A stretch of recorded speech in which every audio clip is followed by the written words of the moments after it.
चला तर मंडळी, आज बनवूयात 10 मिनिटात तयार होणारे चुरमुऱ्याचे लाडू। त्यासाठी 3 वाटी चिरमुरे, 1 वाटी गूळ, 1 टीस्पून तूप आणि जाडे भरडे शेंगदाणे घेतले। कढई चांगली कडकडीत गरम करून त्यात 1 टीस्पून तूप घातलं।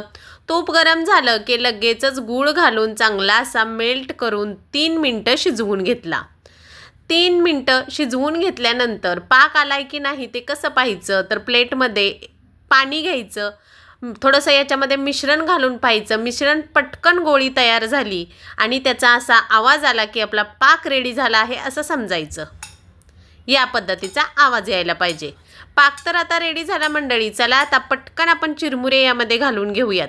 पटकन यासाठी म्हणते, पटकन घालायचे आणि पटकन हात चालवत चालवत मिक्स करून घ्यायचे। चिरमुरे घातले, जाडे भरडे शेंगदाणेही घालून घेतले, पटापट मिक्स करून घ्यायचं, नाहीतर वाट्यानी चमच्यामध्ये घेऊन खावं लागेल, लाडू वळले जाणार नाहीत। त्यामुळे पटापट असं मिक्स करून घ्यायचं। मिश्रण मिक्स केल्यानंतर पटकन कढई खाली घ्यायची, हाताला थोडंसं पाणी लावायचं आणि पटापट असे लाडू वळून घ्यायचे। हाताला पाणी लावायचं बरं का, नाहीतर हाताला खूप चटके बसतील।